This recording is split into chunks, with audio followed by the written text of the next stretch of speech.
Buongiorno, benvenuti al Focus TG. Siamo in diretta anche oggi in onda per informarvi di quello che sta succedendo in Veneto.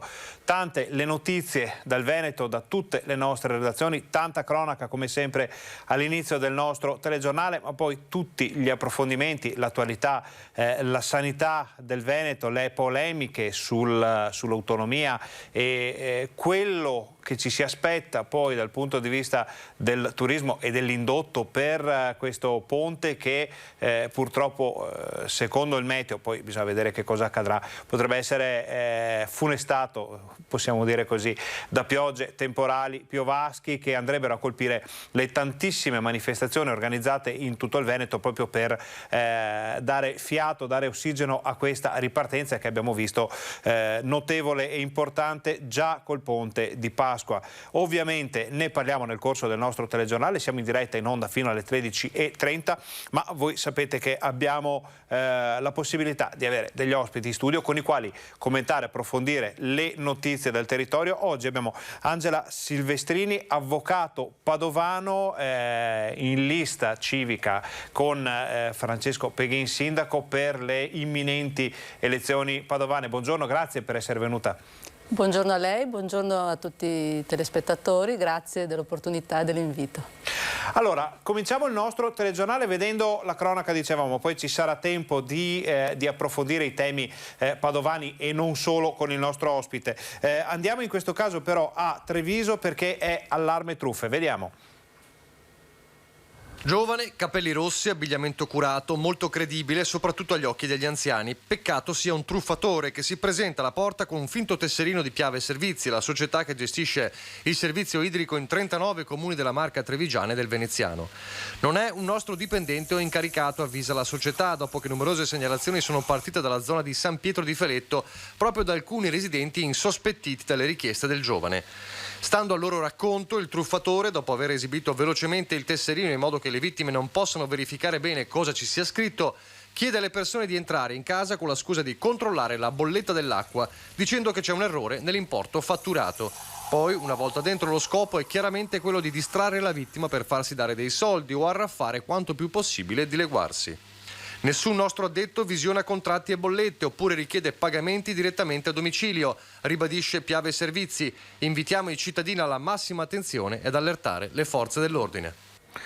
Andiamo subito a parlare con il nostro ospite, lo ricordiamo, Angela Silvestrini, di questa situazione. Ovviamente questo caso riguardava la Marca trevigiana, ma i truffatori sono in azione in tutto il Veneto, lo sappiamo, e Padova, città dalla quale lei proviene, non fa eccezione.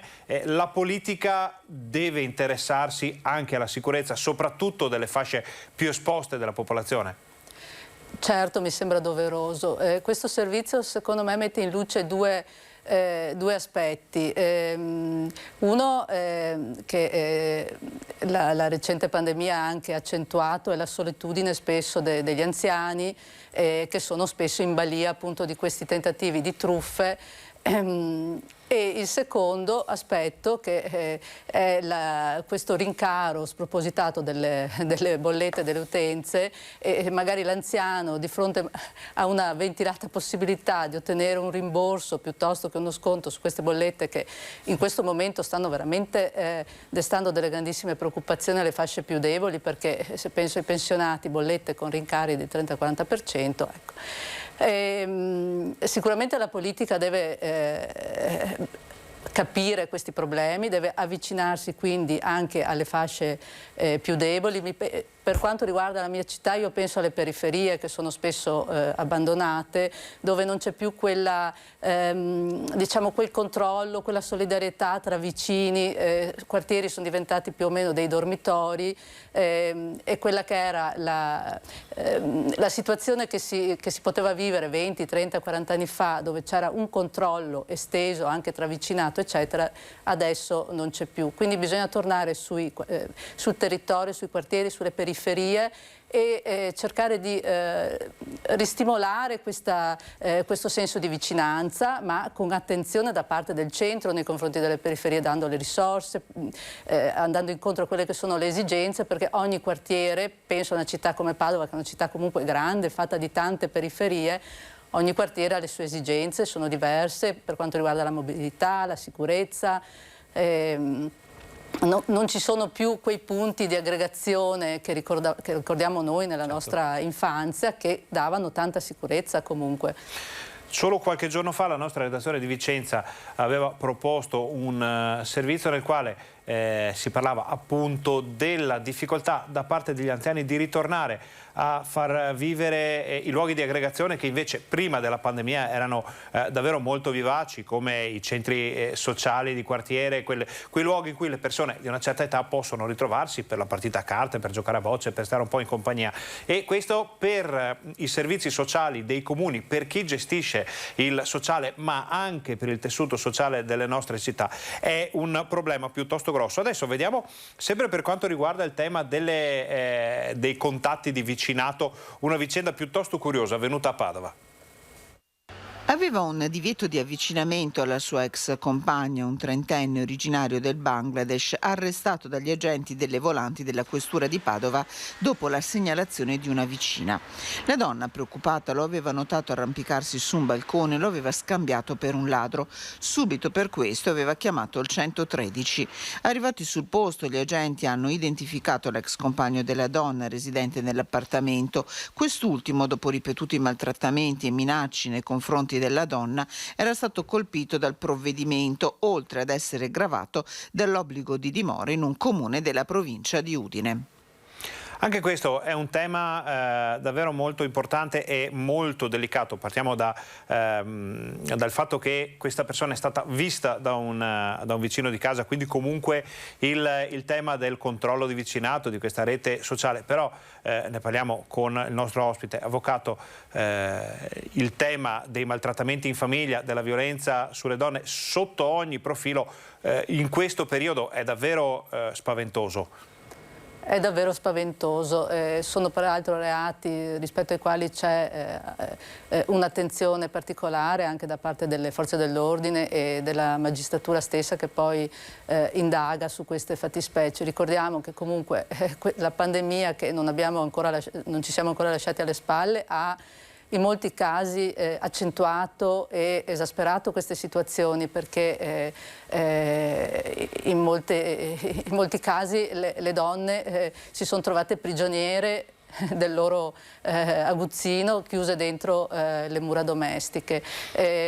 Questi sono, sì, è anche questo un aspetto che va monitorato e di cui la politica deve farsi comunque carico nei suoi interventi, perché parliamo spesso di situazioni di degrado anche a 360 gradi, perché se la donna non ha la possibilità di uscire di casa, di lavorare, spesso si trova appunto prigioniera e costretta a subire queste situazioni di maltrattamenti. Fortunatamente in questo caso il vicino, e ritorno quindi al discorso di prima, se riaccendiamo l'attenzione sul quartiere e sui rapporti, i centri, penso anche ai patronati, no?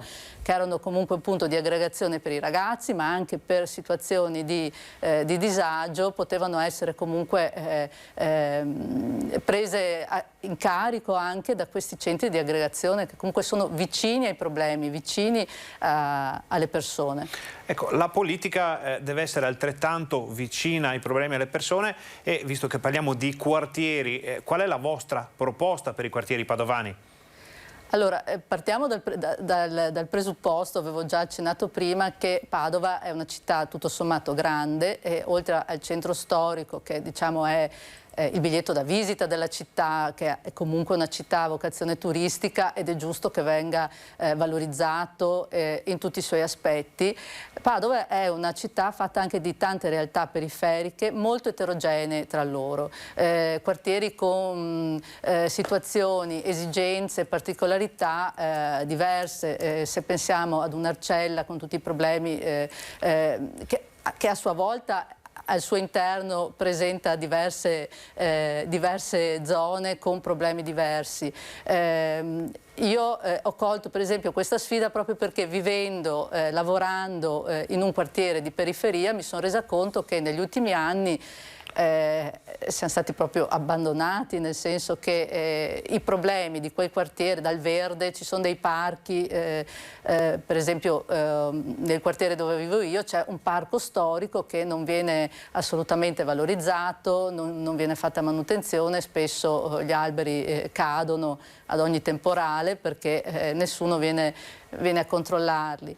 Adesso c'è il problema di della mobilità, perché molti quartieri saranno interessati a queste nuove linee del tram che l'amministrazione uscente cerca di portare avanti, e anche lì bisognerebbe fare tutto un discorso di buonsenso, perché si tratta di stravolgere i quartieri, la loro essenza, con magari una soluzione che è già vecchia, perché ci sono tante altre soluzioni meno impattanti per la città, meno impattanti per i cittadini. Io penso a tutti i negozi che soffriranno, già sono pochi, già questa pandemia ha portato ad una moria importante di attività commerciali, soprattutto nelle periferie, e quindi bisogna stare attenti quando si interviene con queste azioni così impattanti,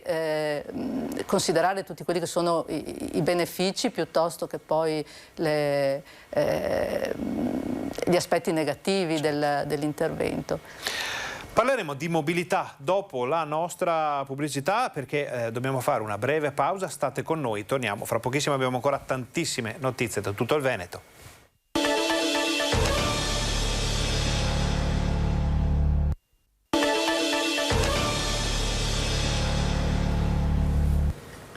Buongiorno, bentornati al Focus TG, siamo in diretta anche oggi in onda per informarvi di quello che sta succedendo in Veneto. Ne stiamo parlando con la nostra ospite, l'avvocato Angela Silvestrini, candidata con la lista Francesco Peghin, sindaco a Padova. Stavamo parlando di Padova e uno dei grandi temi padovani di questa stagione, ma anche ormai da qualche anno a questa parte, è quello della mobilità, con delle scelte che vengono criticate dalle opposizioni. Sì, immagino si riferisca alle prossime linee previste del tram.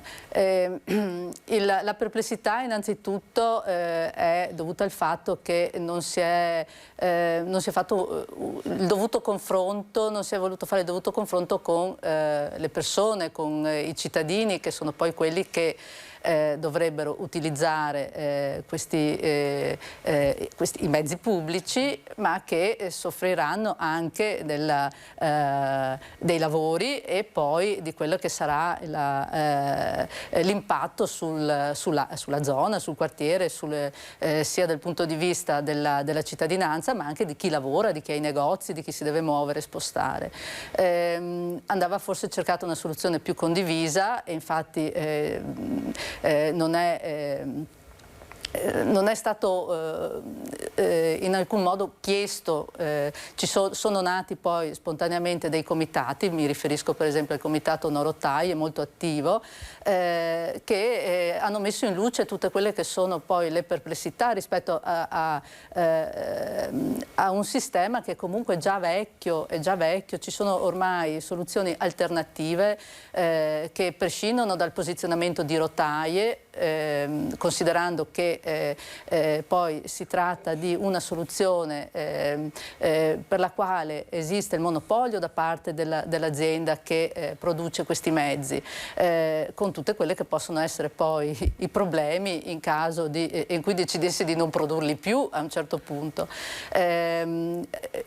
Nessuno deve inventarsi niente, basterebbe guardare cosa è stato fatto nelle altre città più moderne, che hanno trovato soluzioni alternative e moderne, come i bus elettrici, piuttosto che leggevo bus con i pannelli solari installati sopra il bus stesso. In Germania e in alcune città sono stati adottati, che consentono comunque di offrire il servizio pubblico senza impattare sulla città, senza impattare sui quartieri, che diventeranno spesso, l'abbiamo già visto dove questa soluzione è stata adottata, dei dormitori dove e poi mancano i negozi perché sono costretti a chiudere. E ricordiamoci che una vetrina chiusa è una vetrina spenta, è una luce spenta di sera, vuol dire spazio alla microcriminalità, perché il negozio di quartiere è un presidio di sicurezza. Se per portare un sistema di trasporto pubblico io uccido questo sistema di sicurezza, la cosa andrebbe ragionata e pensata in modo più attento. A proposito del tema sicurezza, fra poco arriverà un servizio da parte della nostra redazione vicentina sui controlli da parte della questura nei quartieri più caldi di Vicenza. Vicenza magari ha problemi diversi rispetto a Padova, ma restiamo sulla cronaca. Vediamo un servizio della nostra redazione vicentina su un'operazione della Guardia di Finanza. 1400 paia di scarpe contraffatte è il quantitativo che le Fiamme Gialle di Vicenza hanno sequestrato ad una società imolese precedentemente stabilita nel territorio iberico. L'indagine è partita dal sito online della ditta che pubblicizzava e commercializzava articoli d'abbigliamento. L'analisi dei prodotti pubblicati nel sito ha permesso ai finanzieri del Comando Provinciale di Vicenza di individuare tra le altre alcune calzature con l'indicazione sneakers bassa con stella iconica, recante il marchio di un noto brand di settore. Attraverso un consulente della società detentrice del marchio, che ha eseguito una perizia preliminare sulle calzature, ha permesso di rilevare la confondibilità tra gli articoli proposti. Su disposizione del magistrato, il legale rappresentante è stato deferito all'autorità giudiziaria bolognese per i reati di commercio di prodotti con segni falsi e ricettazione. È stata poi disposta la perquisizione dei locali dell'impresa, dove sono state sequestrate le calzature del valore di oltre 55.000 euro. Cambiamo decisamente argomento perché ci arriva una nota da parte dell'ANSA in cui si parla della possibilità durante il ponte del 25 aprile del movimento davvero importante di milioni di turisti con una percentuale di stranieri davvero molto alta. Li abbiamo già visti questi dati più o meno simili per quanto concerne il ponte di Pasqua. Si sono rivisti gli stranieri in tutte le città del Veneto. È un trend che dovrebbe riuscire a dare un po' di ossigeno a un comparto, quello turistico, con tutto l'indotto che è andato davvero in difficoltà. Padova è una delle città più amate del Veneto, diciamo che c'è Venezia per prima, poi Padova e Verona con le sue peculiarità, con l'arena, con il balcone di Giulietta, con le bellezze, però Padova insomma ha un turismo un po' più di ampio respiro internazionale, visti anche i punti di riferimento religiosi che ci sono. Secondo lei, avvocato Silvestrini, che cosa si può fare a Padova per il turismo da qui in avanti? Dunque, Padova è una città sicuramente a vocazione anche turistica, ha pagato il prezzo della pandemia come tutte le città, perché il turismo d'arte delle grandi città è stato penalizzato, considerando che questo tipo di turismo è spesso un turismo che arriva dall'estero. Finalmente abbiamo visto tornare il turismo straniero. Padova sicuramente ha delle grandissime potenzialità, non deve temere la concorrenza di Verona. Certo, Venezia è unica, però potremo sfruttare questa vicinanza proprio geografica a Venezia, perché se pensiamo, torniamo al passato, da Venezia, Riviera del Brenta, Padova, potremo proprio sfruttare anche questo per portare il turista una volta che arriva a Venezia, portarlo direttamente a Padova. C'è tutto un percorso dalla Padova medievale alla Padova rinascimentale, insomma niente che possa mettere Padova in secondo piano rispetto ad altre città d'arte. Bisogna puntare sul valorizzare questo a livello internazionale, sperando di aver lasciato alle spalle la pandemia e che non arrivino altri problemi che vediamo all'orizzonte che rimangano là. Torniamo a parlare però di mobilità, perché ricordiamo che la mobilità all'interno di un centro come quello padovano non è solo per i padovani che devono muoversi per lavoro o per raggiungere magari i servizi, è anche e soprattutto per il turismo. Secondo lei l'assetto della mobilità padovana di questo momento è adeguato a quelli che sono i flussi turistici importanti che arrivano in città? Allora, Padova è una città, il centro storico è una città, è antico, le strade sono strette perché è una città medievale e quindi non si può pensare di portare il turista con la sua auto o col suo pullman direttamente nelle piazze, perché è impensabile. Bisognerebbe pensare a delle soluzioni che consentano, una volta c'era qualche anno fa, ormai ne sono passati diversi, il sistema dei bus Pollicino.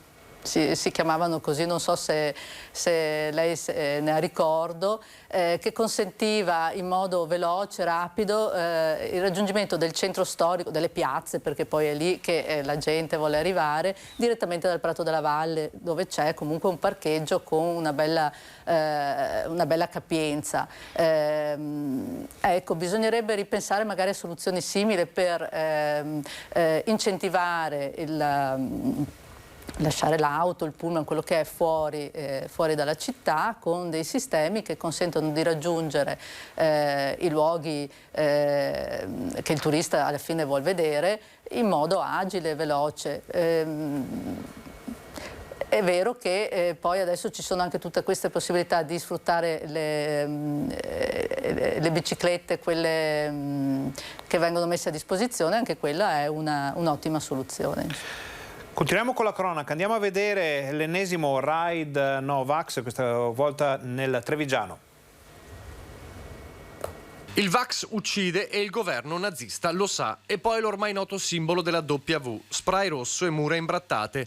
Il raid alle scuole Vittorino da Feltre a Monigo di Treviso, stessi slogan e stessi simboli di quelli apparsi nei giorni scorsi a Padova, con il blitz e le minacce al governatore Luca Zaia e al sindaco Sergio Giordani alle sedi dell'Agenzia delle Entrate e dell'Azienda Zero, sulle quali indagano i carabinieri dopo la denuncia di un 36enne faentino e un 37enne foggiano colti sul fatto con la bomboletta spray ancora in mano. Un'azione che conferma quanto accertato finora, non semplici casi isolati e separati fra di loro, ma un vero e proprio gruppo che si muove simultaneamente in diverse città italiane e del Veneto, con una inchiesta già aperta a Firenze. Lapidario il commento del sindaco di Treviso Mario Conte su Facebook. Esprimere le proprie idee, scrive, è un diritto, scarabocchiare sui muri è un'offesa alla comunità. Imbrattare le mura delle scuole per pubblicizzare gruppi e canali Telegram e una lotta non violenta non è democrazia. Sul tema delle scritte no-vax torneremo dopo la pubblicità, perché ci sono novità sull'indagine padovana per quello che è accaduto nei giorni scorsi proprio in città, quindi state con noi, torniamo fra pochissimo.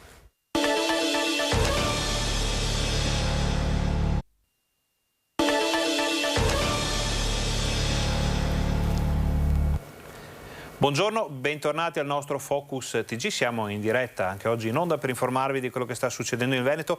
Siamo nella pagina della cronaca, stavamo parlando prima della pubblicità dei raid no-vax portati a segno nella Marca trevigiana. Qualcosa di simile era successo nei giorni scorsi anche a Padova, dove proseguono le indagini. Vediamo. È questo simbolo rosso con le due V all'interno di un cerchio il legame tra le scritte comparse a Padova e Venezia nella notte tra martedì e mercoledì con altre azioni simili compiute in Italia. Nella città del Santo la procura ha aperto un fascicolo di indagine. I carabinieri che in via Turazza nella sede dell'Agenzia delle Entrate hanno fermato 2 persone, un 36enne originario di Faenza e un 37enne foggiano, entrambi residenti a Ravenna, sono al lavoro per capire se siano gli autori anche delle scritte comparse nella sede di Azienda Zero e nelle pareti delle facoltà di biologia, matematica ed economia, o se in città nella notte abbiano agito altre persone. Una galassia che in Italia raggrupperebbe circa 20.000 persone, quella legata a Vivi, con gli affiliati che si definiscono guerrieri e si tengono in contatto via social, soprattutto attraverso la piattaforma Telegram. Indagini padovane che si intrecciano con un fascicolo aperto dalla Procura di Firenze emergenze. In città, su input della prefettura, sono stati potenziati i servizi di sorveglianza nei confronti del sindaco Giordani e dei luoghi colpiti. Intanto i carabinieri stanno passando al setaccio le immagini registrate dalle telecamere di videosorveglianza. Alle situazioni che conosciamo già con il rischio criminalità, con i problemi delle famiglie dopo 2 anni di pandemia, con l'aumento dei costi delle materie prime e dell'energia, si aggiungono anche queste situazioni di tensione, a questo punto sociale, davvero importanti, che abbiamo visto stanno comparendo in alcune città del Veneto. Ne parliamo in questo caso con Angela Silvestrini, avvocato e candidato della lista Peghin sindaco a Padova. Che idea si è fatta di queste situazioni, avvocato? Allora, io mi auguro che siano episodi isolati, che ormai, pensando di aver lasciato alle spalle la pandemia, andranno via via scemando e ritorneranno, insomma, ritorneremo alla normalità, e quindi non avranno neanche più motivo di esistere queste proteste, perché nel momento in cui dovessimo uscire da questa emergenza sanitaria, ecco che non si pone più il problema del vax, no vax, perché ne siamo evidentemente fuori. Quindi, detto questo, è vero che siamo in uno stato di diritto dove la libertà di espressione, di pensiero è un diritto fondamentale e nessuno ce lo può togliere, fermo restando che tutto deve essere esercitato nei limiti e nei modi, nel rispetto, insomma. E questo non è sicuramente il modo, quindi non la penso come te, però farò di tutto perché tu possa comunque esprimere le tue opinioni diverse dalle mie, ma nell'ambito dello Stato di diritto, quindi nelle sedi opportune e con le modalità opportune, e mi pare fosse anche il senso della risposta del sindaco che abbiamo visto prima. Detto questo, poi io cerco sempre di analizzare a 360 gradi il problema. È anche vero che in questi 2 anni non gli è stato dato magari lo spazio ufficiale, diciamo, sono stati un po' messi a lato come appunto estremisti, e non hanno magari potuto esprimere nel modo opportuno le loro idee, e di qui questi gesti, diciamo, estremi che non sono da condannare e da non condividere. Avvocato, torniamo su Padova prima di salutarci. Abbiamo visto che per lei è molto importante il tema dei quartieri, delle periferie, dei servizi alle persone, ma anche del modo di vivere delle persone in queste piccole città all'interno di una grande città come Padova. Una proposta per il futuro, una proposta per i prossimi anni, di che cosa hanno bisogno adesso le periferie e i quartieri di Padova? Attenzione alle esigenze, perché ogni periferia ha delle esigenze diverse, esigenze che riguardano il traffico, la sicurezza, il verde pubblico. Ci sono quartieri che vivono proprio la vita propria, bastano a se stessi, dove fino ad ora hanno trovato magari tutti i servizi, tutti i negozi, però la pandemia ha portato, lo sappiamo, una crisi importante a tutte le attività economiche, e ci vorrebbe un'attenzione per far sì che non muoiano queste realtà, perché altrimenti, come dicevo prima, il negozio di quartiere è un servizio per i cittadini, ma è altresì un presidio di sicurezza. Allora, ringraziamo l'avvocato Angela Silvestrini, candidato della lista Francesco Peghin sindaco, per essere stata con noi a commentare e approfondire le notizie di giornata. L'aspettiamo quando vuole, i nostri microfoni sono sempre aperti, le nostre porte, la porta del Focus TG è sempre aperta. Grazie. Grazie a voi, arrivederci. Noi ringraziamo il nostro ospite, torniamo a parlare di cronaca, andiamo di nuovo a Vicenza, perché si è conclusa fortunatamente con l'arresto del fuggitivo un'evasione dagli arresti domiciliari. C'è un evaso in centro storico, albanese, 29 anni, con diversi precedenti dagli atti persecutori allo spaccio di droga.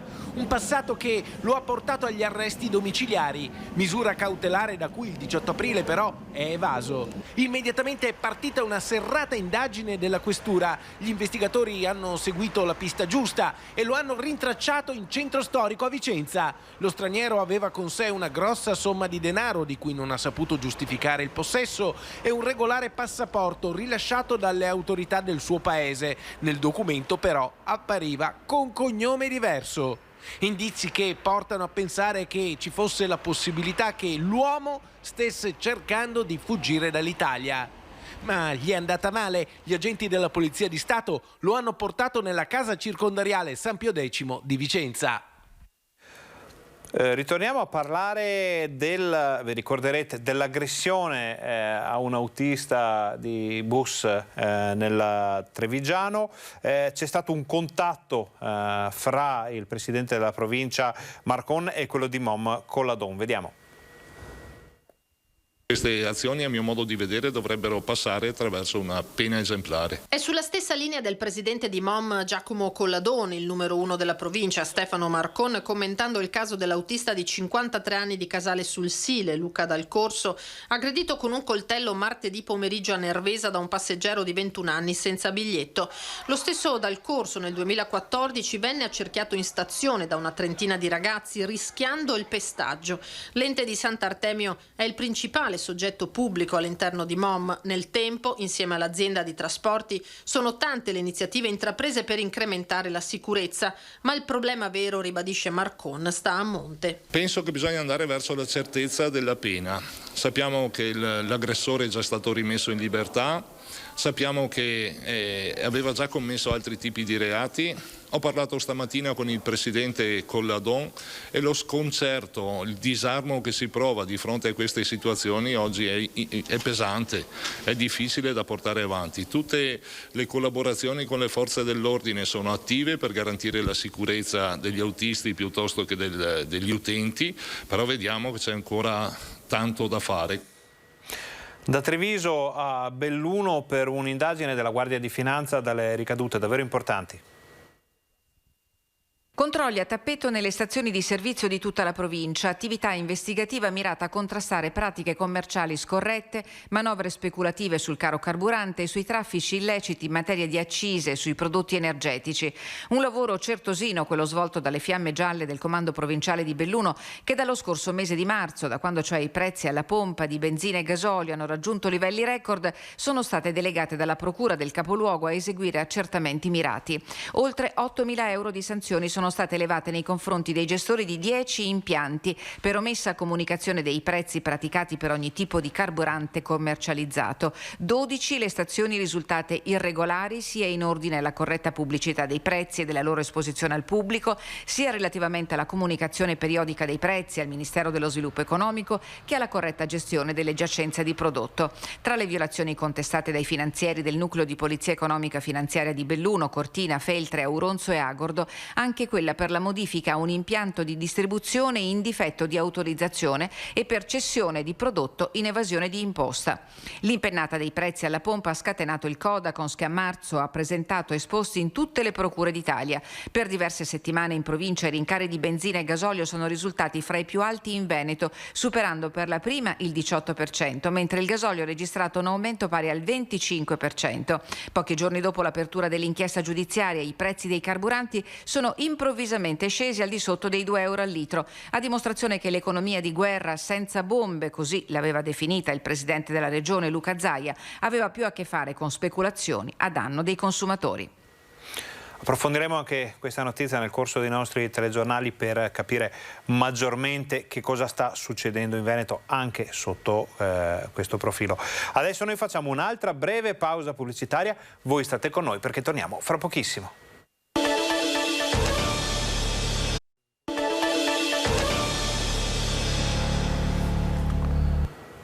Buongiorno, bentornati al nostro Focus TG. Siamo in diretta anche oggi in onda per informarvi di quello che sta succedendo in Veneto. Siamo pronti ad andare a sentire quali sono le novità dalle nostre redazioni. Adesso però torniamo nella Marca trevigiana, vediamo i funerali della sedicenne che ha perso la vita nel tragico schianto di qualche giorno fa.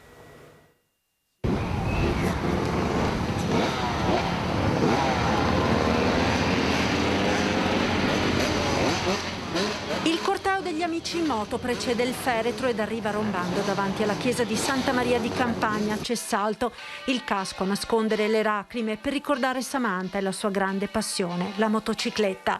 In tanti oggi pomeriggio hanno voluto dare l'ultimo saluto a Samantha Renon, la sedicenne morta la scorsa settimana a Salgareda, travolta da un'auto che le ha tagliato la strada.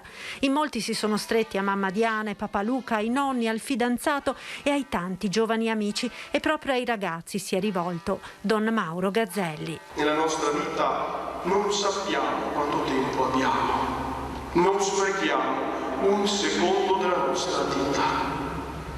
Per certi aspetti riconosciamo come Samantha, nella sua umiltà, quanti desideri, quanta passione, quanta decisione, quanta voglia di impegnarsi, di fare.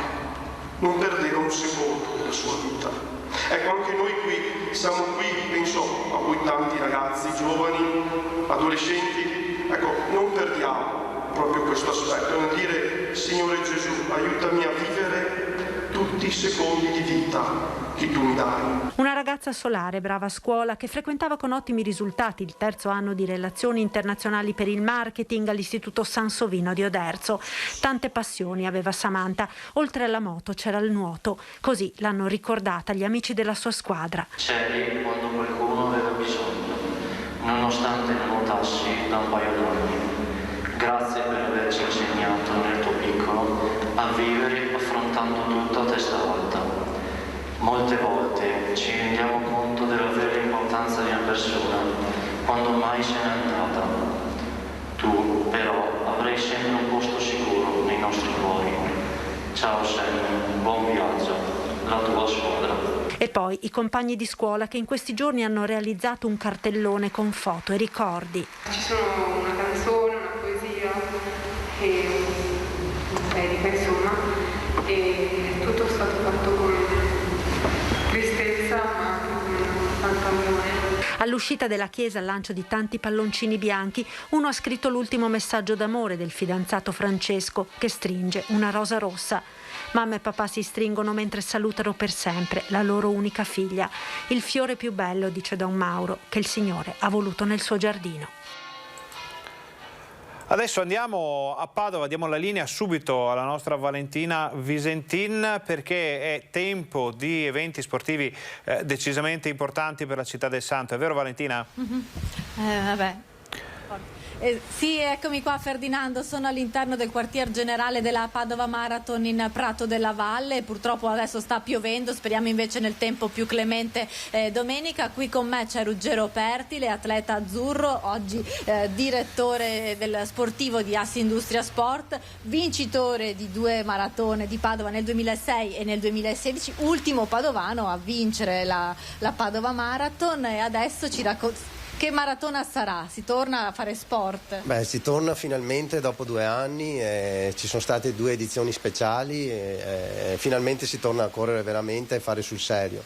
Ci sarà la maratona con partenza da Leuganeo e la mezza maratona con partenza da Abano, e interesseranno i comuni di Rubano, Selvazzano, Teolo, Abano e Monterotte, quindi Padova e Prato della Valle. E gli atleti sono stati 2 anni difficili, hanno avuto grandi difficoltà perché non avere obiettivi è stato duro per loro, però finalmente torna la Padova Marathon, abbiamo dei protagonisti di valore assoluto.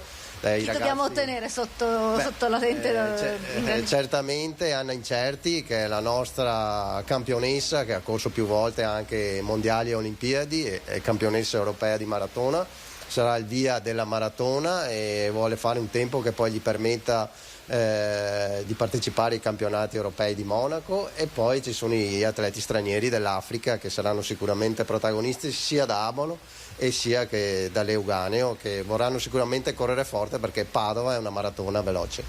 Ecco, questo è l'aspetto sportivo, poi c'è tutto l'aspetto organizzativo, ce lo racconta Pier Giorgio Menapace, che è una consigliere delegato di Assindustria Sport, quindi raccontiamo un po' come si svolgerà la giornata di domenica, sempre tempo permettendo, perché dobbiamo tenere le dita incrociate. Certo, sempre tempo permettendo, ma pare che ci dia una tregua proprio negli orari di partenza sia della maratona che della mezza, per poi al pomeriggio magari il tempo può anche cambiare dal punto di vista appunto della nuvolosità. No, noi siamo molto soddisfatti perché siamo riusciti a fare il sistema, siamo molto contenti perché Padova ha risposto positivamente ancora una volta a questo evento in maniera importante, e lo vediamo dalle iscrizioni, soprattutto anche nelle stracittadine, e siamo soddisfatti perché tutti insieme siamo riusciti a ripartire dopo 2 anni di pandemia. Io parlo della collaborazione ovviamente Assindustria col comune, con gli sponsor, con tutte le autorità che ci hanno dato una mano, e siamo molto soddisfatti perché mai come in questa occasione Padova fa sistema e si ritrova unita in questa manifestazione. Ecco Ferdinando, allora dal quartier generale della Padova Marathon ti restituisco la linea, se vuoi. Qui insomma ci sono ancora pettorali per correre le stracittadine. Noi ringraziamo Valentina Visentin anche per questo consiglio, ovviamente lo giriamo ai nostri telespettatori con animo sportivo, par di capire che ci sono ancora pettorali, quindi se ma lo qualcuno... puoi fare anche tu, sai Ferdinando? Non penso di essere nelle condizioni per correre una maratona in questo momento, magari cominciando ad allenarsi fra qualche anno possiamo anche farlo. Valentina, però visto che ti rubo altri 20 secondi, sì. Faccio una domanda a te perché hai seguito tutte le fasi organizzative, ma dal punto di vista sportivo è un evento importantissimo, dal punto di vista dell'indotto è altrettanto importante, però riteniamo che sia un evento importante anche dal punto di vista psicologico, il gesto semplice di correre, di uscire da una situazione come quella che abbiamo vissuto finora, insomma ci pare di capire che la maratona di Padova possa essere un modo per ripartire. Certo, perché nel 2020 c'era stata la Virtual Edition, quindi con tutti che correvano da casa a causa del Covid, l'anno scorso solo la mezza maratona, quindi con numeri ridotti. Adesso è la prima al banco di prova, il ritorno proprio a correre, non solo con gli atleti ma anche proprio con i padovani stessi che si mettono in gioco in queste stracittadine, che sono le corse non competitive da 1, 5 e 12 chilometri. Ringraziamo Valentina Visentin, vedremo nei prossimi giorni poi come sarà andata la maratona. Torniamo a vedere la cronaca dal Veneto. Abbiamo visto poco fa i funerali, le immagini dolorose dei funerali della 16enne morta in un incidente stradale nel Trevigiano. Adesso è arrivata la notizia che sono stati fissati anche i funerali di Mattia Citton, il giovanissimo di Borso del Grappa, morto sul massiccio del Grappa dopo una festa di Pasquetta con gli amici. Si svolgerà sabato prossimo alle 9:30 nella chiesa parrocchiale di Semonzo di Borso del Grappa, dove viveva il funerale di Mattia Citton, il 23enne morto la sera di Pasquetta precipitando con la sua auto in una scarpata sui Colli Alti. Il giovane dipendente dell'Edil Grappa di Borso aveva trascorso la giornata con amici al rifugio Alpemadre. Al momento di rincasare la tragedia, l'intera comunità è rimasta molto scossa dalla terribile notizia. Mattia era un ragazzo ben voluto da tutti, in paese e al lavoro, amante della montagna e degli sport all'aria aperta, molto attento e scrupoloso nello svolgimento delle mansioni che gli venivano affidate. Il titolare dell'azienda metalmeccanica per cui lavorava il 23enne, Paolo Mazzaro, ha deciso, d'accordo con il sindaco Flavio Dall'Agnol, di dedicare al compianto Mattia Citton una borsa di studio di 500 euro da destinare a sorteggio a uno dei 21 neolaureati premiati dall'amministrazione comunale il prossimo 1° maggio. Parliamo di incidenti, ma parliamo anche di incidenti sotto il profilo della sicurezza sul lavoro, perché sono sempre di più i sinistri che avvengono nel tragitto fra l'abitazione e il luogo di lavoro. Se ne è parlato in un importante convegno. Su 13.000 denunce di infortunio, almeno 2.000-3.000 sono incidenti stradali che noi dobbiamo catalogare come incidenti in itinere. Sui mortali, 21 infortuni mortali, almeno 8 sono incidenti stradali, quindi incide moltissimo. Verso il lavoro o di ritorno dal lavoro, quando la stanchezza e la distrazione possono essere maggiormente in agguato. Quello degli infortuni mortali in itinere è un allarme sempre maggiore all'interno di un quadro già critico: le croci sulle strade. Uomini, donne, ragazzi, troppi cellulari in mano, è una strage che continua. Non basta rimettere a posto le strade, non bastano i controlli, la svolta deve arrivare prima, come a scuola. La fine della pandemia consente di riprendere il dialogo con i più giovani. All'Istituto Palladio di Treviso scorrono davanti ai loro occhi immagini forti ed emozionali. In campo chi ogni giorno ha a che fare con le tragedie e i drammi. L'intervento dei vigili del fuoco o comunque di tutti i soccorritori avviene dopo l'incidente. Bisogna prevenire, quindi bisogna non farlo accadere. Quindi massima prudenza sulle strade. Viene chiamato anche Emotive Logical Training, ovvero una sorta di allenamento emotivo per in qualche maniera rivivere le cose passate che possono succedere, le cose che possono succedere e in qualche maniera attuare un cambiamento. Cruciali anche le testimonianze come quella di Alessandra Sant'Andrea, resa paraplegica 20 anni fa da uno schianto in auto. I ragazzi di oggi io li vedo abbastanza disattenti in realtà quando girano col monopattino, quando anche solo che vanno in bicicletta. Qui ho trovato dei ragazzi molto coinvolti. E poi il dolore costante di chi deve sopravvivere con il ricordo, come le famiglie. Ettore Farnea ha perso il suo Mirko nel 2006 nel Padovano. Aveva 17 anni ed era in moto. Un papà che però non si ferma soltanto all'appello alla prudenza. Un papà che chiede allo Stato di essere più severo con chi si rende responsabile delle tragedie. Pene più severe. Hai bevuto bene, la patente non la vedi più. È inutile che io beva che vada a togliere la vita a una persona. Quello è un controsenso. Ci vuole pene più severe. Succede un incidente, muore una persona, però quello che l'ha investita è libero. Un tema questo legato a doppio filo con quello della sicurezza. Torniamo a parlare di sicurezza perché c'è stato un blitz nei quartieri caldi vicentini. La strategia del martello pneumatico. Il questore di Vicenza, Paolo Sartori, continua a colpire con blitz ripetuti le zone a più alta tensione sociale, i quartieri più degradati, le strade, i parchi, le piazze, dove i cittadini lanciano l'allarme sicurezza. L'ultima operazione porta 30 donne e uomini della Polizia di Stato, dei Carabinieri, delle Fiamme Gialle, della Polizia Locale nei giardini di via Bachelet, a Campomarzo, nel quadrilatero di viale Milano, viale Torino, via Genova e via Firenze, in via Tornieri, nella zona di San Pio X, in viale Santi Felice e Fortunato e nel cuore di Vicenza, in centro storico.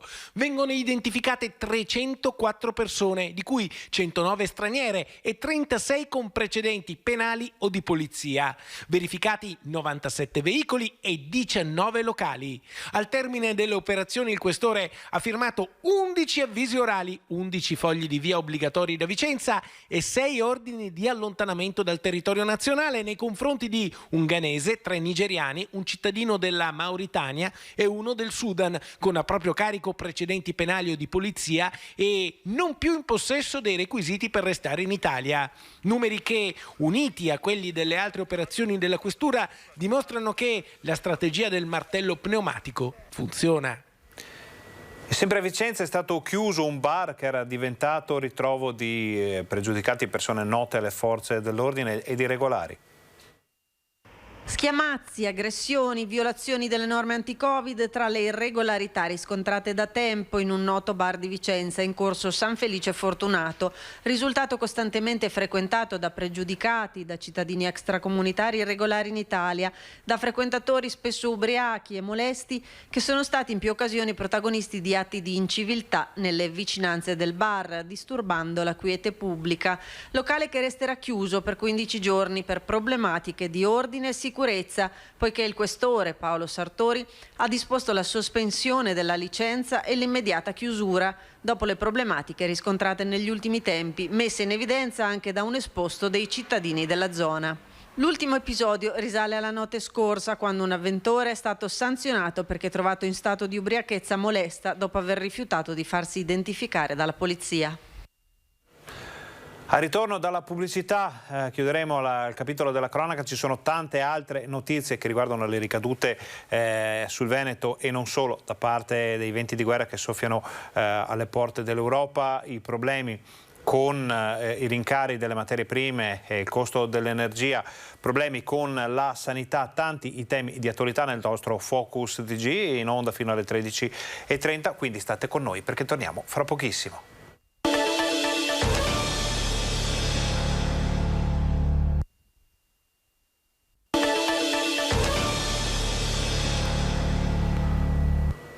Buongiorno, bentornati al Focus TG, siamo in diretta anche oggi fino alle 13:30 per raccontarvi, informarvi di quello che sta succedendo in Veneto e non solo. Andiamo a vedere un servizio, ad esempio, che ci fa vedere come la guerra che soffia sulle porte dell'Europa stia portando presenze militari decisamente importanti anche nel mare Adriatico.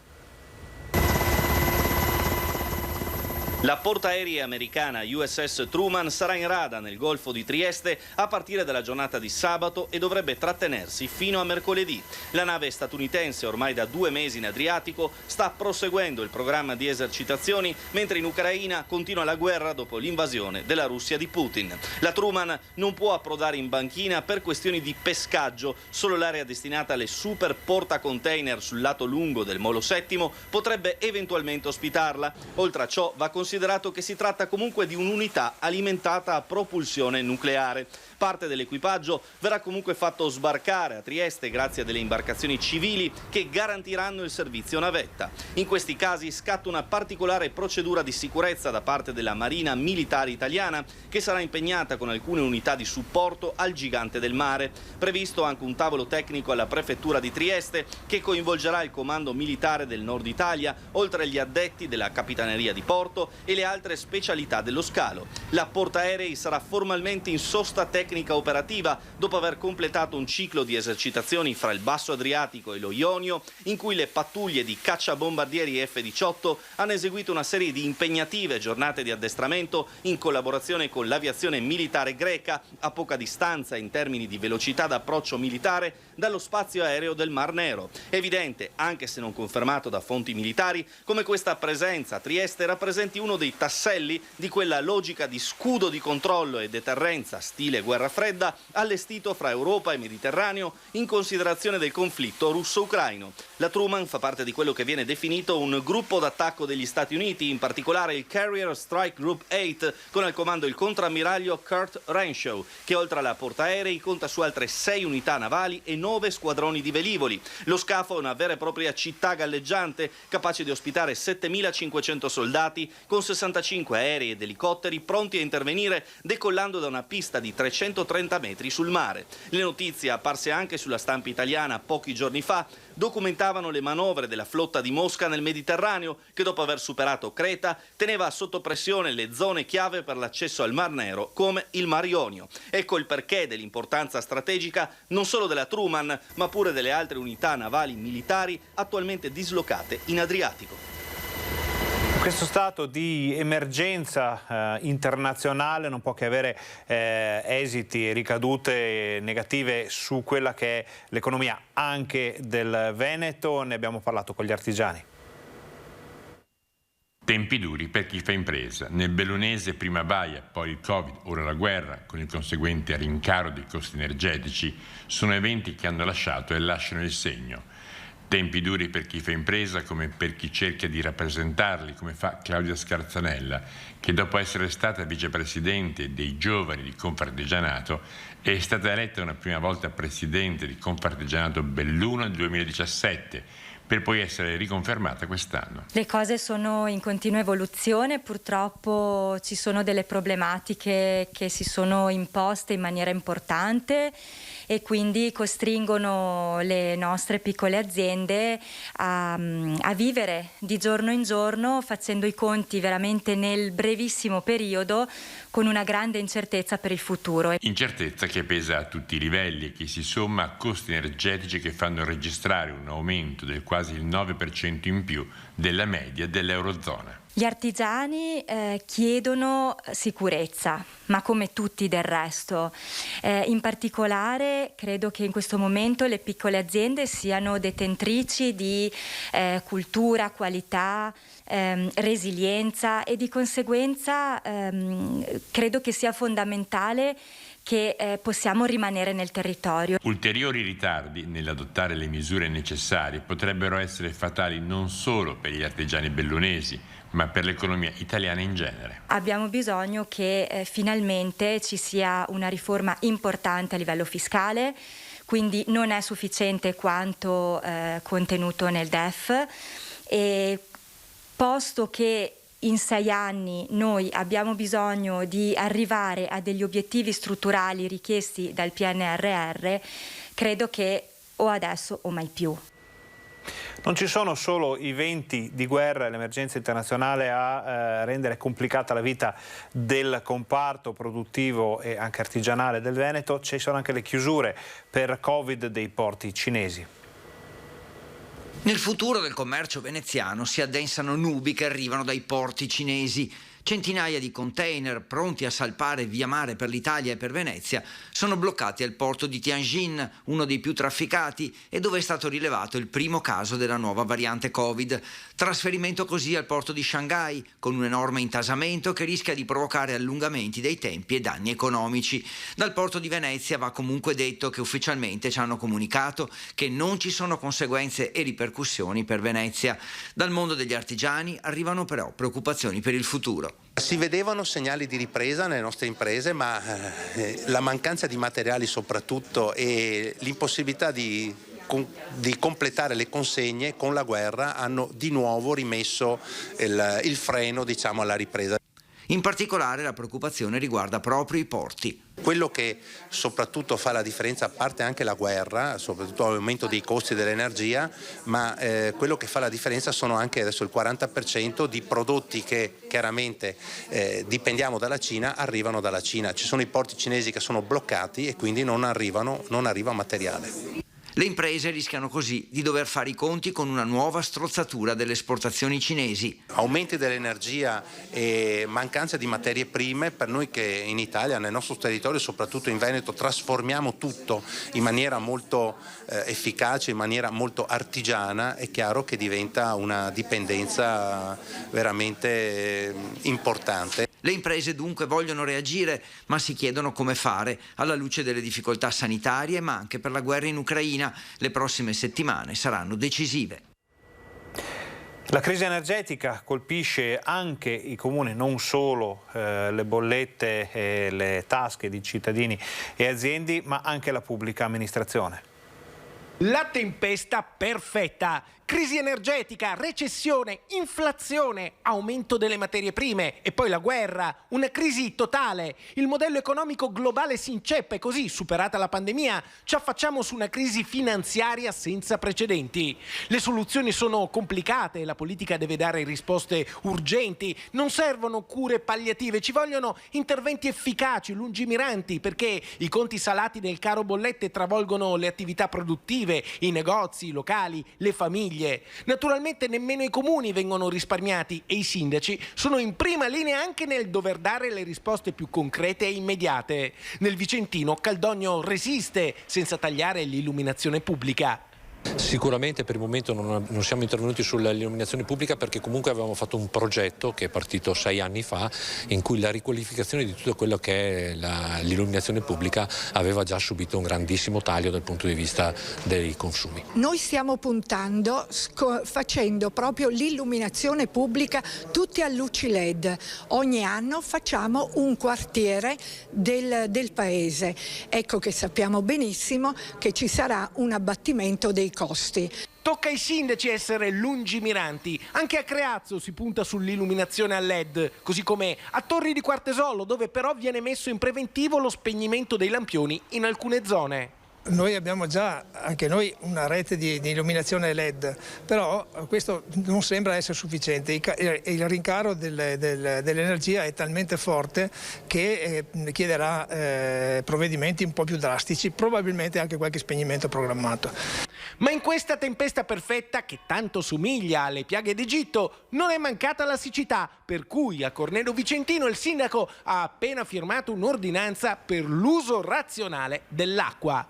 Dopo l'ordinanza di spegnimento della pubblica illuminazione per far fronte al caro bollette, un altro gesto semplice da padre di famiglia è stato quello dell'emissione di questo tipo di ordinanza, un'ordinanza in cui si invitano i cittadini alla parsimonia nell'uso dell'acqua pubblica, non lavare cortili, non lavare piazzali, evitare l'acqua delle fontane ornamentali, evitare dove possibile di lavare il veicolo. A Quinto Vicentino invece si punta sulla riduzione del riscaldamento. Siamo intervenuti sull'abbassamento della temperatura in tutti gli edifici pubblici, quindi riduzione degli orari di accensione e anche una temperatura più bassa. Si taglia, si riduce e si risparmia dove si può, ma servono soluzioni su larga scala. Non ci sono comfort zone da preservare. A inseguire le illusioni c'è il pericolo di venir travolti dalle onde impetuose del futuro.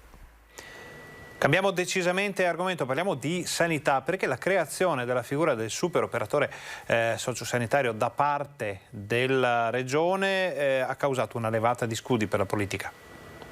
Chi lavora deve avere una formazione precisa, un riconoscimento di carattere giuridico, un riconoscimento di carattere economico. Non si può tentare di avere queste figure di mini infermieri per risolvere un problema che invece va risolto in radice. Un po' infermiere, un po' operatore sociosanitario. Una via di mezzo che scontenta tutti, quella del cosiddetto Super OSS, istituito da una delibera della Giunta Veneta.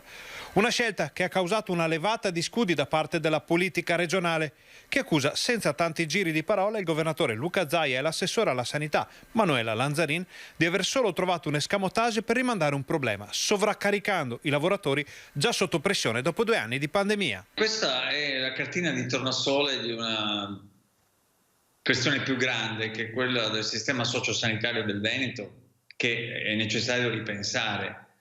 E noi anche da questo punto di vista, come Partito Democratico, l'abbiamo fatto, presentando delle proposte molto, molto chiare. Ecco la lista dei problemi. Problemi quali sono? Le liste d'attesa, la carenza di personale medico e infermieristico, personale medico che lascia il Veneto e che va in altre regioni o che appena può va in pensione, la carenza di medici di base e uno squilibrio tra la presenza degli ospedali e i servizi al territorio. Un tema, quello della salute, che per i cittadini supera le bandiere di partito e le logiche della politica. Queste cose qui riguardano direttamente gli interessi dei cittadini. Guardate, non ci sarà nessun veneto, nemmeno il più leghista convinto, che non di fronte al problema della tutela della salute non sarà sensibile a questi problemi. Trovare il medico di base, poter avere una ricetta, non aspettare 2 anni per fare una visita specialistica. Problemi concreti che non interessano quello o quel partito, ma la vita delle persone. Problemi concreti che i residenti dell'area dell'ULSS 7 conoscono bene e portano ogni giorno alla nostra attenzione, con segnalazioni e lamentele sulla disorganizzazione all'interno dell'azienda sanitaria diretta da Carlo Bramezza. E ora andiamo a vedere, sempre nella pagina dedicata alla sanità, un problema che sta colpendo gli utenti dell'ULSS 6. Le indagini da parte dell'ULSS 6 Euganea sono in corso, ma in settimana si è registrato una nuova fuga di migliaia di dati sensibili di utenti residenti nel Padovano. Sono quelli contenuti nelle lettere con i certificati di esenzione recapitati a indirizzi sbagliati. Si tratta in particolare dell'invio delle certificazioni di tipologia 7R2, quelle relative agli utenti di età inferiore ai 6 anni o superiori ai 65 appartenenti appartenenti ad un nucleo familiare avente un reddito complessivo lordo riferito all'anno precedente non superiore agli 36.151,98 euro. Le lettere sono arrivate in tutta la provincia, tanto che sui social si sono moltiplicati gli avvisi di ricerca. Ho ricevuto il certificato D, cerco chi ha ricevuto quello di mio figlio o mia figlia. L'ULSS 6 Euganea sul fatto sta compiendo le verifiche e assicura che si muoverà a tutela dei soggetti interessati. Un fatto che riapre la ferita apertasi lo scorso 3 dicembre, quando scattò l'attacco hacker che paralizzò dal punto di vista informatico l'ULSS per più di un mese. I pirati avevano chiesto un riscatto e, scaduto l'ultimatum il 15 gennaio, pubblicato nel dark web oltre 9.000 file rubati, per lo più documenti di carattere amministrativo e gestionale come procedure verbali, regolamenti e disposizioni interne, ma anche file con dati personali e sanitari riguardanti l'ospedale di Schiavonia. Restiamo a Padova, restiamo nella sanità per la vicenda che vede protagonista un ginecologo in pensione. Rientrerà nell'ospedale dove ha lavorato per decenni per trasferire le sue conoscenze. Si tratta di un ginecologo in pensione del reparto di ostetrice e ginecologia del presidio di Campo San Piero. La richiesta arrivata dal direttore del reparto è quella di trasmettere le sue conoscenze e le sue capacità nella formazione dei medici arrivati, garantendo l'attività ambulatoriale e il servizio di ecografia. Tra l'ULSS e il medico è stato sottoscritto un contratto di collaborazione a tempo. Non percepirà per questo uno stipendio, ma un rimborso delle spese sostenute. Un grazie al professionista per la sua disponibilità è arrivato anche dalle amministrazioni dei comuni del territorio. Quello che è successo negli ultimi 2 anni ha messo a dura prova le case di riposo, le RSA in Veneto, quelle di ogni genere, e adesso ci si trova a dover fronteggiare una drammatica carenza di personale. Il grido d'allarme che lanciamo oggi è: sappiate che con questa situazione non è recuperabile la possibilità di assistere le persone anziane. Nella situazione stante attuale mancano veramente tantissime risorse umane come infermieri. Un grido d'allarme è quello lanciato dai responsabili delle case di riposo padovane, perché proprio queste strutture sono le prime a pagare la carenza di personale infermieristico, un problema non solo veneto ma che affligge tutta l'Italia. Dopo la pandemia si torna a fare i conti con il personale che manca. Una stima parziale parla di 200 infermieri in meno rispetto ai reali bisogni delle RSA e delle strutture per disabili. A rischio ci sono i reparti. Già oggi nel Veneto ci sono almeno il 10% di reparti chiusi, noi lo vediamo nelle diverse ULSS, nelle diverse situazioni. Devo dire che questa situazione non è previsto che possa migliorare, ci sono dei piani chiusi, ci sono anziani che chiedono di entrare perché hanno necessità, perché nelle residenze per anziani ci sono persone che hanno bisogno di eseguire delle terapie particolari, sono persone che hanno pluripatologie, le famiglie hanno bisogno di essere seguite, quindi il bisogno esiste, purtroppo non c'è la risposta, c'è la risposta strutturale, organizzativa, ma mancano le risorse umane e le più importanti per questa fase delicata della vita dei nostri anziani sono proprio gli infermieri. I bandi di assunzione spesso vanno deserti e molto personale con il Covid è stato spostato negli ospedali, ma questo non cambia la situazione. Da qualsiasi parte la si tiri, la coperta è corta. Sappiamo che questo non è un problema che è scoppiato oggi, non è un problema che è nato un anno fa, ma un problema che è conosciuto, perché la riduzione di formazione di infermieri nelle università italiane, venete, e questo è risultato veramente un grossissimo problema e oggi ne vediamo il risultato. Voltiamo pagina, cambiamo ancora argomento. Le linee guida per il risparmio energetico prevedono che dal 1° maggio ci siano importanti variazioni anche per quanto riguarda gli edifici pubblici. Le strutture comunali sono molto diverse, abbiamo dei luoghi, dei sottotetti e quindi in quel caso sicuramente i condizionatori sono necessari, abbiamo altri luoghi dove effettivamente non è così importante l'utilizzo perché gli ambienti sono freschi essendo dei palazzi storici. Non dappertutto, quindi negli uffici pubblici comunali, i limiti di temperatura imposti dal 1° maggio ai condizionatori, non si potrà scendere sotto i 25 gradi, pena multe salate, creeranno dei problemi. Ma il tema, chi amministra un ente e si occupa di personale sarà costretto ad affrontarlo, anche se gli aspetti da chiarire sono ancora molti. Dobbiamo tener conto anche che i condizionatori spesso funzionano anche come filtri dell'aria, quindi dovremo anche ottimizzare quello che è il loro utilizzo, rispetto a quello che poi è il filtraggio dell'aria e la riduzione appunto delle polveri all'interno degli ambienti di lavoro. Quindi valuteremo quelle che sono le condizioni nei diversi uffici e nelle diverse realtà. Va da sé che il risparmio energetico significa anche risparmio in bolletta e il tema per le realtà pubbliche è tutt'altro che superfluo. Chiaramente dobbiamo sempre tener conto del buon senso, quindi quando possibile realizzare i locali direttamente dalle finestre che esistono e quindi vanno utilizzate, e nel caso non sia necessario utilizzare i condizionatori, utilizzare l'aria fresca che proviene dall'esterno. Il provvedimento verrà esteso nella stagione invernale anche al riscaldamento, temperatura massima 19 gradi con 2 di tolleranza, vale a dire 21. In linea generale i trevigiani condividono questa austerity. È necessario, sì, perché appunto che il gas costerà caro, perciò... Non credo che faccia tanto la differenza, perché ci sono altre cose per risparmiare l'energia elettrica, però diciamo 1 grado è sopportabile, penso, per tutti. Mi pare giusto, pian piano abituarsi anche alle temperature naturali, non fa male a nessuno, credo. Poi dipende naturalmente dalle persone cosa sono disposte a sacrificare. Magari ci si veste un po' di meno, un po' di più. Io vado ancora a scuola con collo alto, canottiere, quindi coprirsi un po' di più per cercare comunque di trovare un compromesso. Sul discorso pubblico c'è ovviamente tanto della serie non lo pago io e allora anzi lo paghiamo noi tutti insieme e allora c'è questo spreco, questo spingere anche se non c'è necessità. Vengono utilizzati questi mezzi e poi ci sono le finestre aperte ed c'è uno spreco, una contraddizione, insomma tante cose che non vanno bene. Penso che sprechi ce ne siano parecchi, soprattutto nel pubblico. Poi se questo servirà a risolvere la situazione come ci fanno credere ho forti dubbi. D'altro canto in casa tutti spiegano di stare già ben al di sotto delle soglie massime previste per gli uffici pubblici. Lo tendiamo poco noi il termo, non è che lo teniamo... Quindi la temperatura comunque 21 gradi va benissimo? Sì. Noi la teniamo 19-20. In camera io sempre freddo. Io accendo solo in sala. Tema legato comunque all'ambiente, quello dello scontro anche politico che si sta consumando sulle cosiddette grave di Ciano su Piave. Tecnicamente non è una questione che riguarda la provincia e quindi non conosco il merito del caso.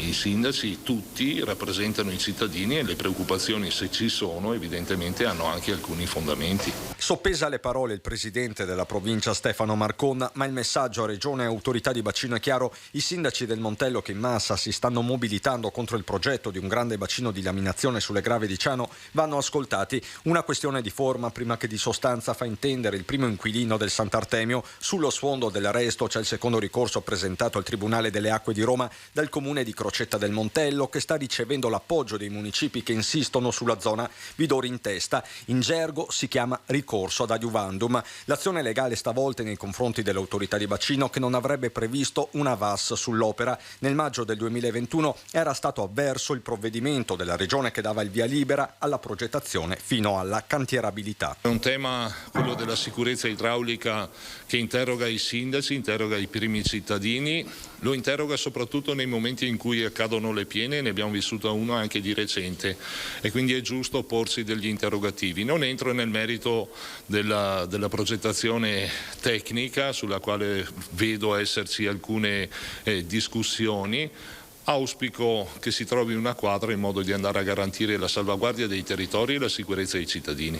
Insomma, per Marcon serve ripristinare il dialogo e a nessuno sfugge che i comuni ricorrenti da una parte e Regione dall'altra siano guidati dalla Lega, stesso partito di Marcon. All'orizzonte l'udienza fissata al Tribunale delle Acque per i primi di giugno, che potrebbe segnare uno strappo non solo istituzionale ma pure politico sulle sponde del fiume sacro alla patria ma soprattutto al Veneto.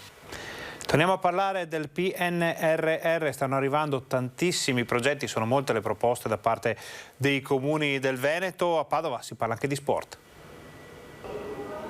Ammonta a 3,5 milioni di euro il valore complessivo dei 2 progetti che l'amministrazione ha deciso di candidare al bando pubblicato dal Dipartimento dello Sport nell'ambito del Piano Nazionale di Ripresa e Resilienza. La prima proposta riguarda la realizzazione di un impianto per diverse discipline sportive all'interno del Parco della Pace. Sono previste strutture per il rugby e una nuova piastra polivalente per la pratica di attività quali pallamano, pallacanestro, calcetto, pallavolo e adattabile anche alle discipline paralimpiche. L'ammontare del finanziamento richiesto è pari a 2,1 milioni di euro. Il secondo progetto mira invece alla rigenerazione dell'impianto sportivo di atletica leggera Guido Perraro in via Rosmini, costruito nel 1956.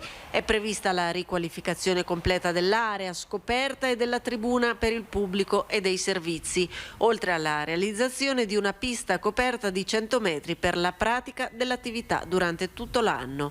Il finanziamento richiesto di 1,4 milioni di euro. Ovviamente questo era un servizio che riguardava Vicenza, vediamo adesso quello di Padova.